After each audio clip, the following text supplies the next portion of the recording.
Vamos a empezar con la clase de hoy. No olvide dejar su comentario en este video. También comparte este video con familia y amigos para que también aprenda. Así que manos a la obra. Empezamos. ¿Por qué le hiciste eso a mi hermano? ¿Por qué le hiciste eso a mi hermano?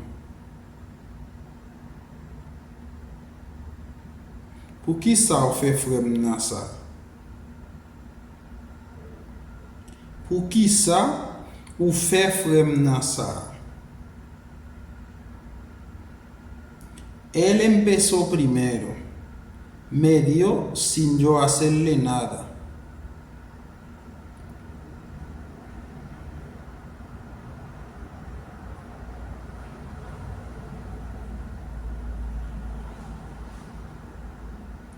Él empezó primero. Me dio sin yo hacerle nada. Li te commencé avant. Li bon mwen san pa fe lan ye.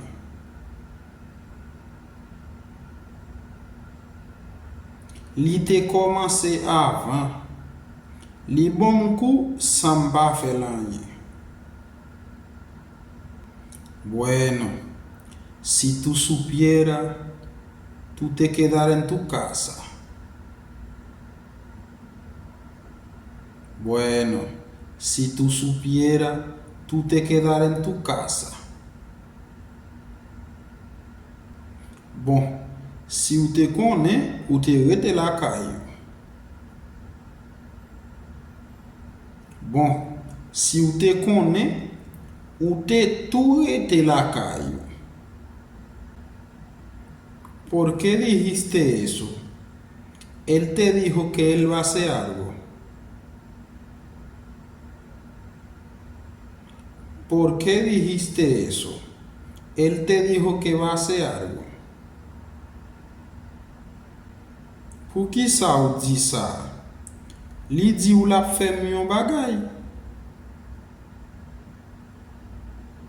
Pour qui ça ou dit ça? Li di ou la fait yon bagay? Dios, ¿en qué fue que me metí con este hombre? Dios, ¿en qué fue que me metí con este hombre? Bon Dieu, nan ki sa metem avec nèg sa? Bon Dieu, nan ki sa metem avec nèg sa la?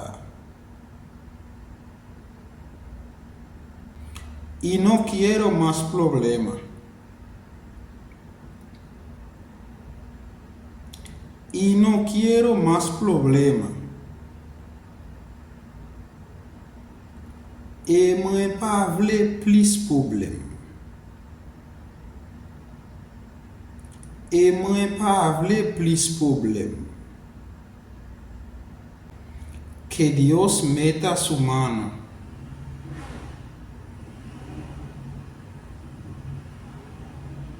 Que Dios mete su mano.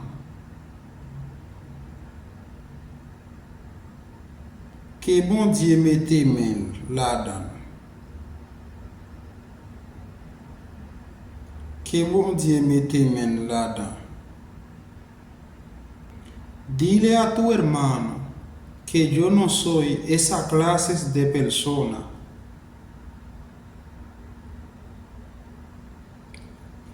Dile a tu hermano que yo no soy esa clase de personas. Di frère la, mwen pa tip de klas moun sa yo.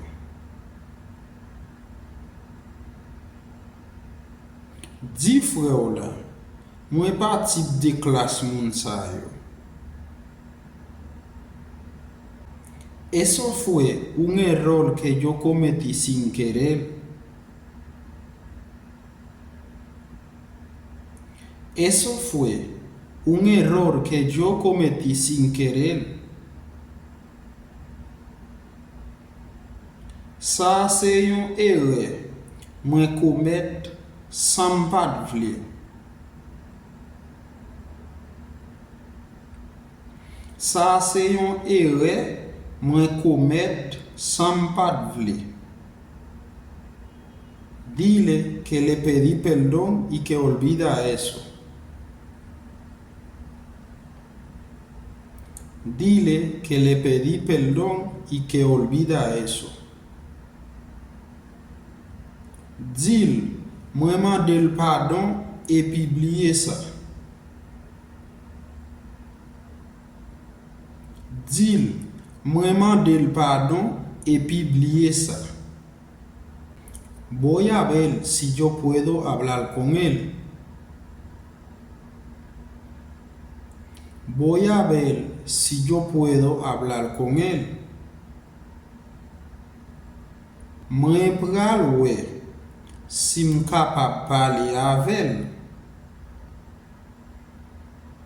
Mwen pral wè si m kapab pale avec. Gracias por comprenderme. Gracias por comprenderme. Merci parce que vous comprenez. Merci parce que vous comprenez. Así que mi gente, hemos llegado al final del video.